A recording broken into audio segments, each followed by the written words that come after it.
Although, Islamically speaking, you can do business with hostile enemies. In Islam, under strict regulations, you can do. But here in this case, any help for Israel is going towards killing our brothers and sisters. Any help towards Israel, any breathing space for the Zionist regime means another child dying in Gaza, more people being killed in Gaza. So this oxygen for the Zionist government of Israel, not the people. I'm not talking about the people.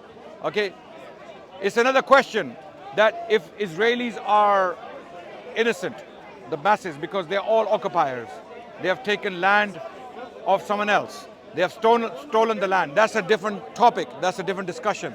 Whether people who live in Israel are also complicit or they are also guilty of the crimes of the Israeli government. But the government, any oxygen given to the Zionist government means more innocent children dying in Gaza. Simple. So what you're saying is Erdogan has blood on his hands. Yes. Anyone who is giving oxygen to the Zionist regime, whether it's Erdogan or whether it's any government in the Gulf or whether it's Iran or whether it's Russia or whether it's US, they are all complicit in killing children in Gaza. They are killing children in Gaza. Okay? And it is our failure. It is the failure of the Muslims in the world to let this happen. We cannot expect any better from the Western governments, unfortunately, because they are also Zionists. Western governments are also Zionists. The American government is run by the Zionists. We can see that in presidential debates. Okay, they give a good chunk of the debate to discussing Israel. Who is going to be a better slave to Israel? Who is going to be a better friend? And then they have to go and do the ritual. You know the ritual? You know the ritual? Which ritual? The Western Wall. Sorry? I do not agree with it. I absolutely abhor it, and I think it's a crime. I think it's a crime. But the question is, do they have a choice? If someone has a gun to you, if imagine today, right now, if a criminal walks here and he has a machine gun, right? And he tells all the people, if you get involved, I'm going to spray all of you. And he puts it right to your head and he tells you to give your bag. What would you do? You have two choices. Give your bag or die. Which choice? What would you do? So this is the problem. The Gulf regimes, they are bullied. They have no choice. If Saudi Arabia today turns on Israel and tells the US to get lost, there is no Saudi Arabia left. That's it. Within a week, 10 days, it will be gone. House of Saud will fall. They know this. They know this more than us. I can say this in London. They cannot say it. Right? The House of Saud will fall. Tell me who's bought most of the US bond treasury debt? Sorry? Who's bought most of the US treasury debt? Who? The bond debt, the US treasury debt. Who? US? Treasury debt. Right. The bonds. Yeah. Who's bought it? Who's bought a big chunk recently? Maybe Saudi Arabia. Maybe Saudi Arabia. Do they have a choice? No, because No, I ask you a question. If Saudi Arabia has he's a trillionaire. He's the richest man on who? earth. Who? Mohammed bin Salman. Agreed. But is he free to use his money to help the Palestinians? You think so? Again, the gun example. If I put the gun to your head, and I ask you to make a free choice, is that a free choice? If I put a gun to your head and say to you, give me your bag or you die, is that a free choice? If I have to, I'll take you with me. You can't. You can't. Because before you move, you're gone. Yeah, so these conversations, you know, when people say that this is happening in the Middle East, that they don't know that some of these governments in the Middle East, they have no choice. I'm not justifying what they're doing. I'm talking reality. The moment they turn on Israel, the moment Qatar or UAE turns on Israel, they are gone. In a week they will be gone.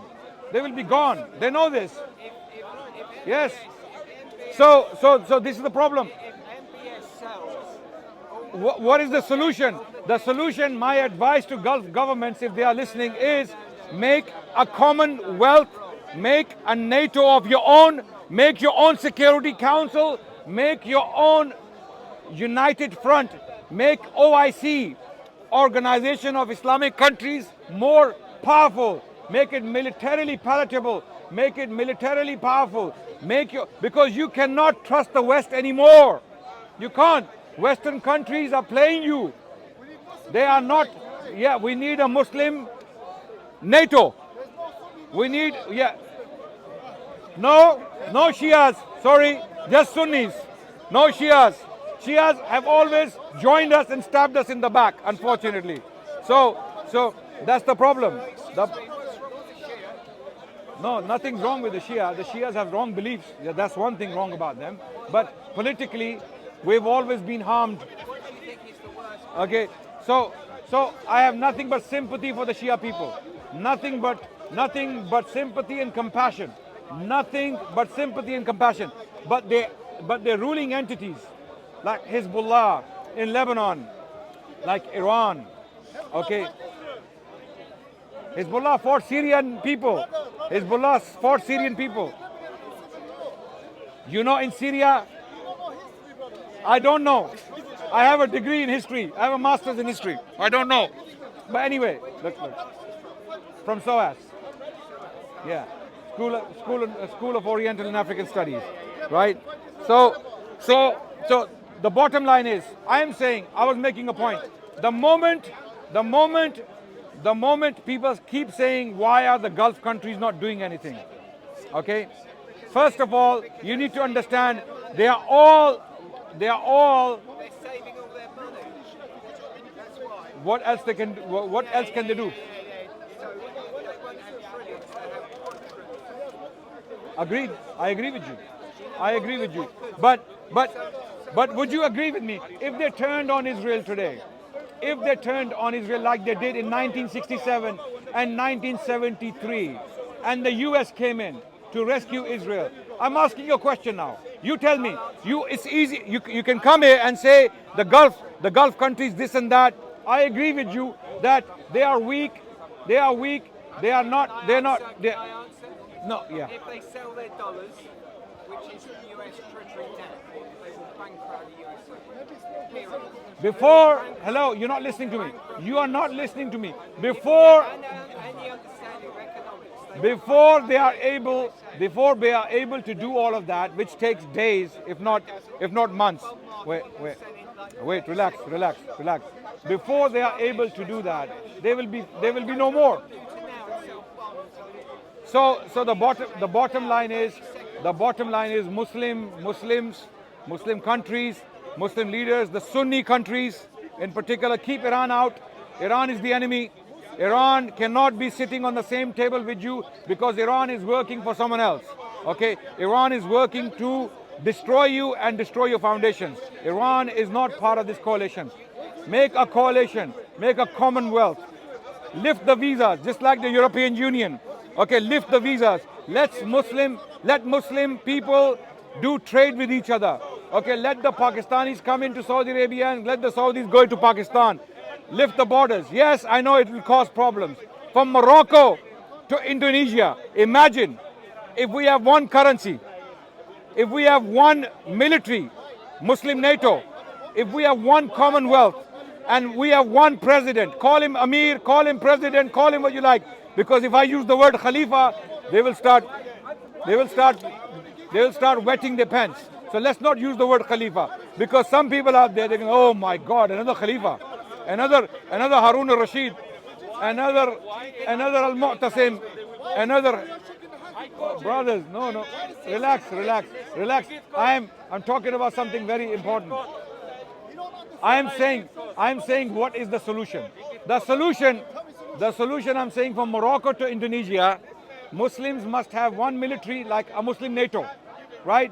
So what Muslims do, my vision, whether I live to see it or die before it, but it will happen inshallah. You will see it happen. My vision, Muslims, Muslims cannot rely on United Nations anymore. UN stood by in Bosnia and let the people of Bosnia die, get killed by the Croats and the Serbs. I was in Bosnia 10 days ago. I saw the damage with my own eyes. I heard from the local Muslims who were eyewitnesses to the genocide of Bosnia. They told us United Nations, their armies stood by watching with weapons and tanks. They let the Croats and the Serbs massacre the Muslims. And they put an embargo on the Muslims of Bosnia that they cannot acquire weapons to defend themselves, right?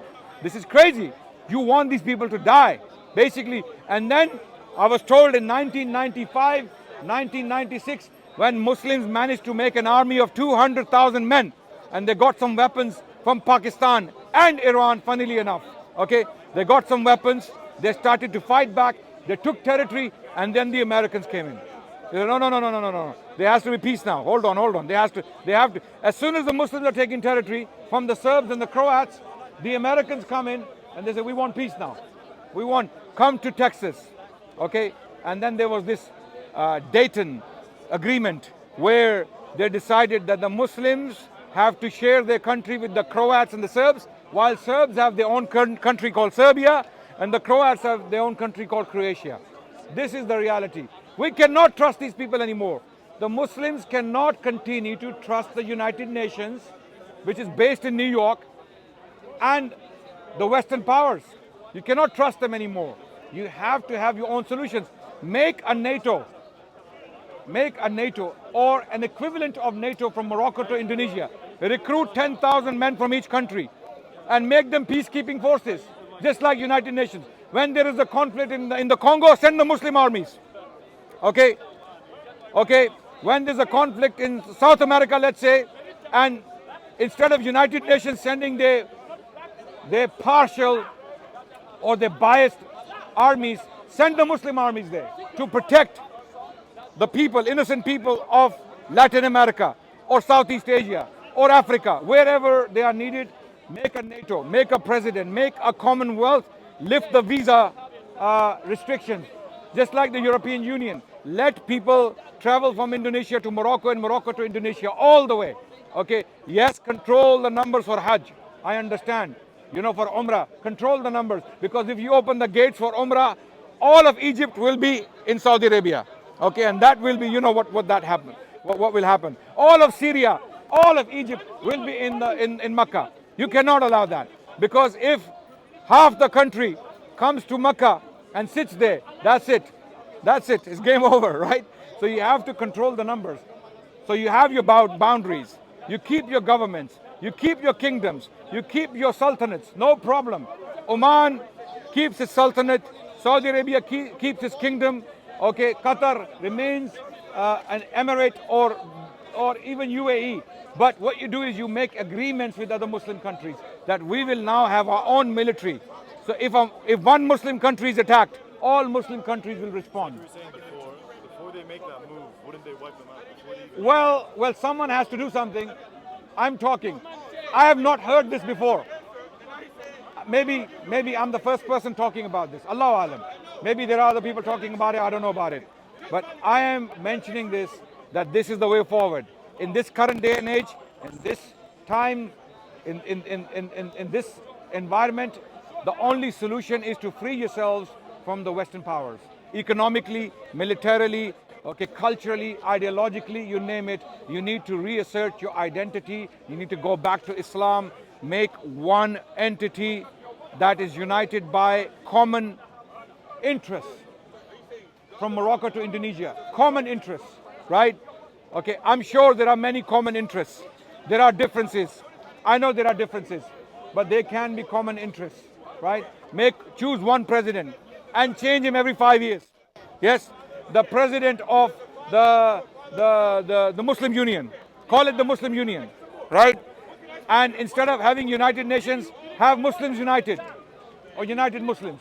Okay, so let them have United Nations, no problem, have your memberships, but also have United Muslims, so that we can have our own military, economic, cultural, ideological interests protected, so that no one can attack a Muslim country and commit a genocide like what happened in Iraq, like what happened in Afghanistan, because Muslim countries will come themselves to resolve their own matters. So the Muslim leaders are mobilized. They come on a table. They say, okay, in Afghanistan, we have this problem. There is a rebellion or there is a civil war. Let's deal with it. Okay, bring those people on the table and resolve this matter yourself. Until we do this, every single Muslim country is vulnerable. Every Muslim kingdom is at the mercy of the West and Israel, because Israel dominates their politics. Israel dominates the politicians. These politicians cannot come to power unless they sing songs for Israel. As we have seen lately, what happened after the genocide of Gaza, not one European leader had the capacity or the courage to condemn the genocide. Not one of them. Even Muslims, even Muslim leaders, they couldn't say anything. Allahu Akbar. And this is one of the greatest catastrophes in human history, the genocide of Gaza. Now, where does Iran come into this? Where? Keep Iran out. You cannot have Iran on the same table, because we have seen what Iran has done in Yemen, in Iraq and Syria. If you let Iran back into the fold, okay, and let them talk to Muslims as if they are well-wishers, they are not. They are not. We don't need more examples and more catastrophes. That's it. That's the solution. Now, for those who contemplate, Allah will open their eyes and their hearts. And for those who think I'm talking gibberish or rubbish, no problem. I'm not offended by your views. Thank you.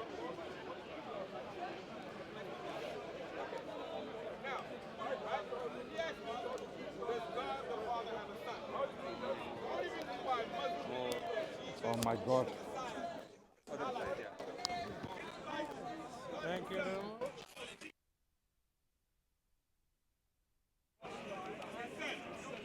Guys, guys. Oh, I don't even have the mic. Got it? Okay, wait. Oh. Guys, Sam, I'm gonna tell them to join your life. My battery died. I'm gonna tell them that you're doing live. Guys, Sam Dawa is doing live. Go join him, inshallah. My phone is gonna die soon, so I'm going to recharge my phone. Sam Dawa, inshallah. I'll see you guys. No problem, sister. Jazakallah khair. I'll see you guys maybe 1 hour or half an hour, inshallah. Sam Dawa is doing live, inshallah.